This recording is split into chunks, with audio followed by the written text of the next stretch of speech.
This is a story of a little girl who went missing at the age of 5. Did her mother arrange for this to happen and have her sold? Let's find out. This is Dulce Maria Alavez. She was 5 years old when she went missing on September 16th, 2019. She was born on April 25th, 2014 in Bridgeton City, New Jersey. Bridgeton is a fairly small community in the southern part of the state. It's very tight-knit and has around 25,000 people living in it. Dulce is a very beautiful little girl with big brown eyes, brown hair, and she's about 3 feet tall.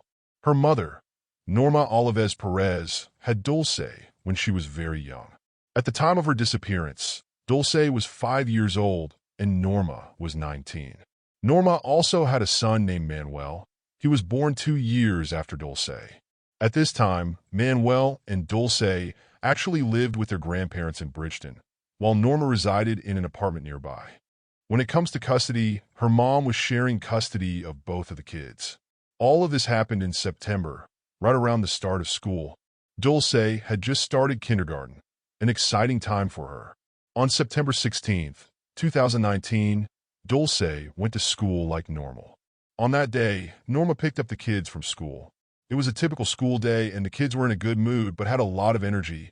Norma took them to a local gas station to get some ice cream, and also she bought some lottery cards. Then, she decided to take them to Bridgeton City Park so they could run off their energy. They pull up to the park and park near the basketball court. Dulce and her younger brother get out of the car. They're 3 and 5 at this time. They run over to the park by themselves, heading to the playground. Norma stays in the car with her younger sister. I have seen some reports that they were doing homework, while others say they were scratching off lottery tickets. Either way, they remained in the car, and Dulce and her brother Manuel ran to the park, which is about 30 yards away from where she parked. She said that she could see the park, so she was watching them. However, there has been a lot of criticism directed at her for letting the kids leave the car by themselves. Personally, I feel that 3 and 5 years old is really young to allow your kids to run around in a public space unless you're right there with them. Unfortunately, the world is not always safe. I'm sure she regrets it, so there's no point in rubbing it in. Nevertheless, there has definitely been some criticism. Norma mentioned that she was able to see the kids the whole time, except for a 5 to 10 minute period when she couldn't see them. The only area she couldn't observe was the swing set because a small hill blocked her view. When she couldn't see them, she assumed they were on the swings, and all seemed well. After 10 minutes, she got a little concerned. She and her sister decided to get out of the car and go check on the kids. As they walked up to the playground, they saw Dulce's little brother Manuel crying, and his ice cream was on the ground. Initially, they thought that was the reason for his tears, that his ice cream had dropped. However, they soon realized that Dulce was nowhere to be found. When they asked him where his sister was, he pointed over at some buildings near the park. There are these 2 utility buildings that store different types of equipment to maintain the park. Things like lawn mowers and sprinkler equipment. These buildings have a path near them that leads directly to the street. There are essentially 2 ways to access the park. One from the direction Norma came from in the car, and another near the utility buildings. These structures appear somewhat dingy and scary, and they're locked. However, the challenge is that he's only 3 years old and unable to fully form complete sentences or truly explain what happened. He just points over to the buildings. So, Norma walks over to the buildings and starts looking around to see if she can find Dulce. She's calling her name out, but Dulce is nowhere to be found. Norma said that at first she tried not to panic. She thought that Dulce was playing some type of game, like hide and seek. As for other people at the park that day, Norma mentioned that there was a man and his sons leaving the park when they arrived, but he was not there at the time Dulce went missing. Additionally, there was a group of girls playing basketball on the basketball court. The courts are not right next to the park, though, so they didn't have the greatest view of it. They're closer to the parking lot. Norma was under the impression that they pretty much had the whole park to themselves, so she was super confused. However, after some time went by and she could not find Dulce, she decided to call the police. 911, where's your emergency? I can't find my daughter. Okay, when was the last time you seen her? We were there at the park and people said that probably somebody took her. Okay. How old is she? She's 5 years old. Okay, and what park are you at? Here in Bridgeton Park. Okay, where at in the Bridgeton Park are you? The one with the basketball court where high school is. Okay, so you're at the basketball courts behind the high school? Yes. Okay. And what was she seen last wearing? She was wearing, give me a second. ¿Qué tú playing con the Dulce Alavez? I don't remember what clothes she was wearing, but she was wearing, I just remember her pants. She was wearing like a flowery pants and some heels, some white heels. Okay. All right, ma'am, stay on the line. I'm going to transfer you over to the police, okay? And you said she was 5, correct? Yes. All right. Hello, ma'am. Hello. Hi, did you see which direction your child went? No, we were in the car. She came down with my son. They were running to the park, and then me and my sister, we came down. But when we got here at the park, she wasn't here. They said that my son was just crying with his ice cream because somebody threw his ice cream in the floor, and my daughter just ran away. All right. You didn't see anyone else around there that she could possibly have went with? No, no that I know of, because we didn't saw no one. There's just some other people that they're here that said that they saw her running through some houses in the back, and they said that they saw two men. They saw a black guy and they saw a Mexican man with two kids. Who's saying that they saw them? Because there's people here in the basketball court that they saw her. They said that they saw her running. They're saying that there's people there at the basketball court that they saw her running through some houses with two black males. She's light-skinned, Spanish.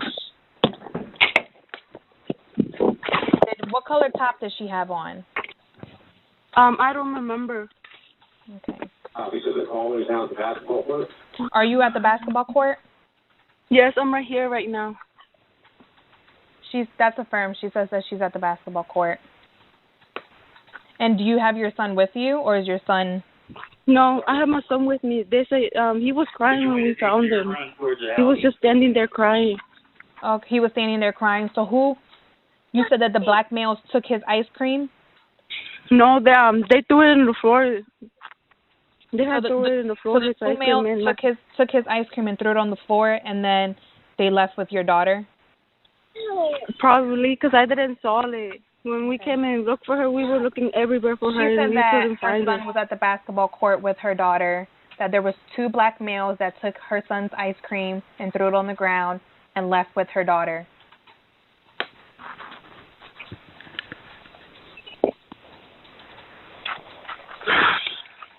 Okay, well, we have the officers. Are you on Mayor Aiken? I already have an officer here. Okay. All right, go speak with the police, ma'am, okay? Okay. The buildings, just as Dulce was running over to them, seemed pretty scary.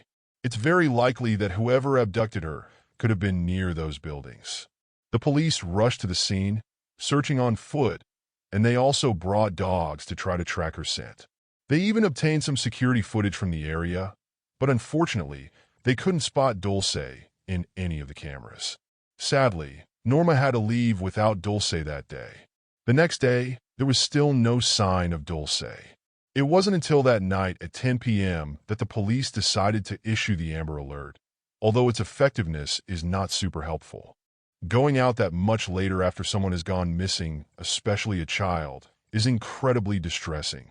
When Dulce went missing, she was wearing a yellow shirt with an elephant on it and black and white pants. There were also reports of a Hispanic man being in the area, which they included in the Amber Alert. According to the alert, the man was pretty skinny, around 5 feet 7 inches tall, age 30 to 35, and had acne all over his face. He was wearing orange shoes, red pants, a black shirt, and a white baseball cap. Norma said that she was really worried and confused because she felt Dulce wouldn't have run up to strangers. She had drilled in her not to talk to people she didn't know and emphasized the whole strangers are dangerous message plenty of times. She said that her daughter was very cautious and that she wouldn't have just run up to some random stranger. Dulce definitely would not have voluntarily left with them. Norma had always told Dulce that if someone was abducting her, hurting her, or anything like that, she should scream as loud as she could, and hopefully, someone would come to her aid. On that same day, a ton of strangers came out to help look for Dulce. The park was pretty big, over 1,000 acres, so there was quite a bit of land for people to search. Of course, they weren't just searching for Dulce. They were combing the ground to see if they could find any clues. A wrapper, a piece of gum, a cigarette, but anything like that possibly even had some DNA could crack the case.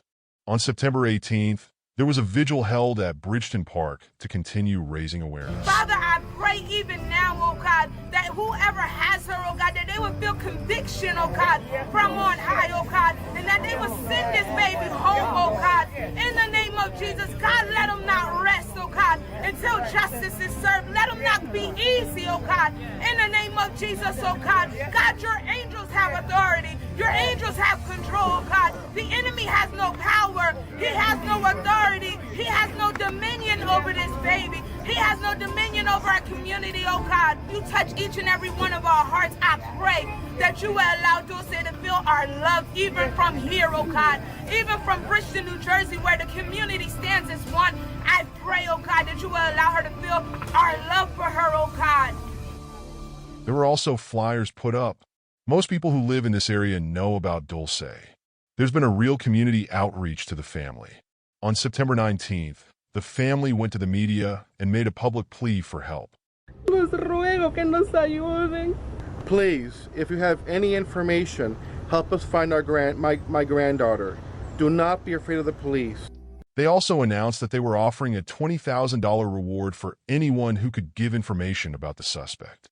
Since there is a large population of undocumented immigrants in this area, they decided to make it so that anyone who did come forward with information would be protected from being reported to ICE.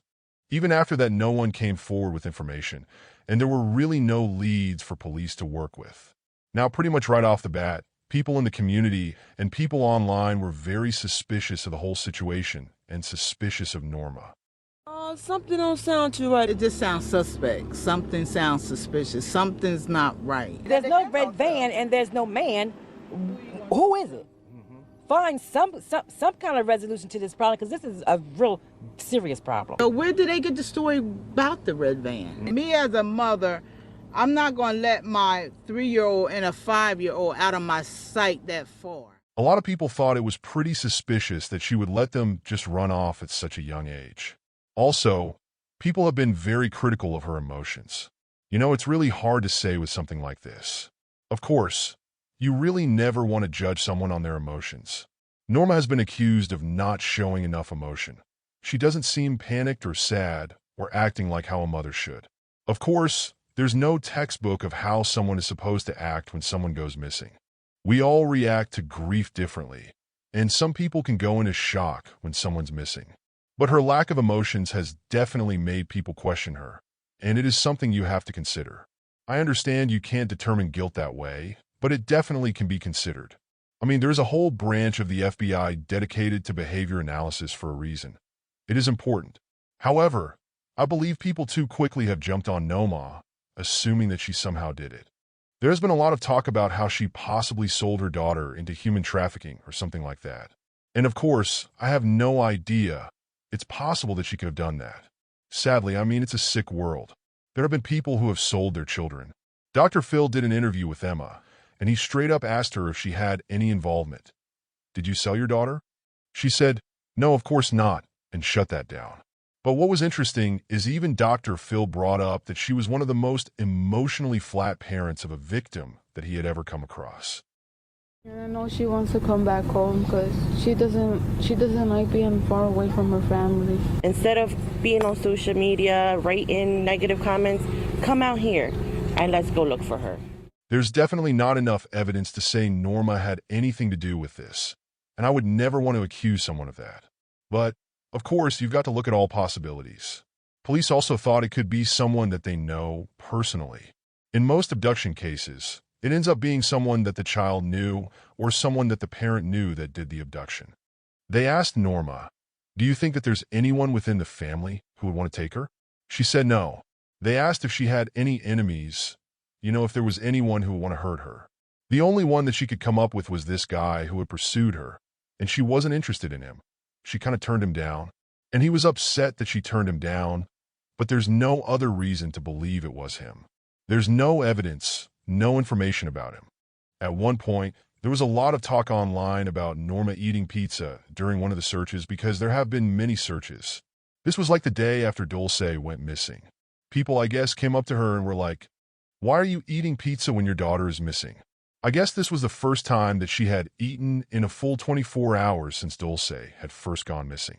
So she was really lightheaded, and at this time, she was 5 months pregnant, so she was just taking care of herself. I'm sure someone around her was like, "You need to eat." On September 20th, the reward was raised to $25,000, and the next day, the 21st, it was raised to $35,000. When they were making the announcement about this, they actually had a bunch of Frozen dolls out, all of Dulce's favorite toys. She really loves Frozen. Several weeks passed, and there were no signs of Dulce. There were no leads in the case. It was like she just vanished. On October 9th, police came out with a sketch of a man they're interested in speaking with. They haven't been super clear about why they think it was this guy. Could be that it is just based on witness statements or what. Also, on that same day, they ended up bringing the reward up to $52,000. They also started putting billboards up around the area to help spread awareness about the case. Eventually, November came, and there were still no signs, no leads, and the community had a vigil on November 16th. Norma believes that her daughter was taken by whoever was driving that red van. It's possible that someone was just lurking around in that area. Sadly, predators will hang out around parks where they know there's going to be kids and just watch. So maybe someone was just waiting, saw the kids, and decided to take their shot. A lot of people have brought up, well, why wouldn't they have taken both kids? Well, because first of all, it's harder to take two kids. But second of all, they could have specifically wanted a little girl. It definitely makes sense for them to just take one, especially if this was just one person. There are reports of a Hispanic man and a black man there. We are not sure if there are actually two men or if there's just the one person. But still, it would be hard to take two kids. What's weird is they would have had to put their hand over her mouth or something, or maybe they had something in their car that they were able to lure her into the car with quietly. But her mom taught her to scream if someone was doing something to her. The girls that were over at the basketball court said that they couldn't hear anything. They didn't hear anyone screaming. Some people think that maybe she went with this person on her own free will. Was it someone that she knew? There was the theory that her biological father took her for a period of time. His name is Edgar Perez. Apparently, when Jose was born, he wasn't very interested in being a dad and actually didn't believe that Dulce was his daughter. However, later on, he decided that she looks like him and was definitely his daughter. When she was about 1 or 2, he expressed interest in possibly getting custody of her, but he never followed through. So, he never had custody of her, but it wasn't something that they were fighting over. It's not like Norma was stopping him from getting custody or anything like that. Norma actually thought that he had been deported because he hadn't been in the picture for a while. The FBI ended up finding him, following up, and determined that he had nothing to do with this. He had been deported back to Mexico the Christmas before she went missing.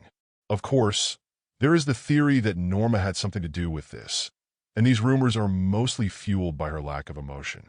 Like I said, especially after she went on Dr. Phil in December of 2019, she just got a lot of backlash about how flat she was emotionally. A lot of people think Norma seems very suspicious in this interview. Basically, she just gives Dr. Phil very short, one-word answers. She seems kind of disinterested and almost bored during the interview. Also, in her interview, she talked about how she was given a polygraph test, but was never given the results of that. She just didn't come across as a mom who was incredibly worried about her child. Most parents of missing children are desperate. They are very emotional, animated, and serious about finding their kids. But Norma doesn't seem that way. However, it's really hard to judge, so I want to hear your opinions on that. I'm not saying that she's guilty. Of course, everyone is innocent until actually proven guilty with real evidence, not just based on their behavior. At one point, police ended up taking 2 cell phones from Norma to search. I guess she had 2 phones, but they gave one of them back to her, which many people have said probably means that there was nothing suspicious on at least one of them. However, we don't know about that other phone. This case is still ongoing. This is a picture of what the experts think that Dulce would look like with age progression today. Please let me hear your thoughts on this and what you think of the mom's actions and reactions. Would you have left your kids at that age out of sight or alone that long at the park in the first place? Did she have a part in the disappearance of Dulce? If you'd like to see more videos like this, please give me a thumbs up. Thanks to you all. Until next time, be safe out there, and see you next time.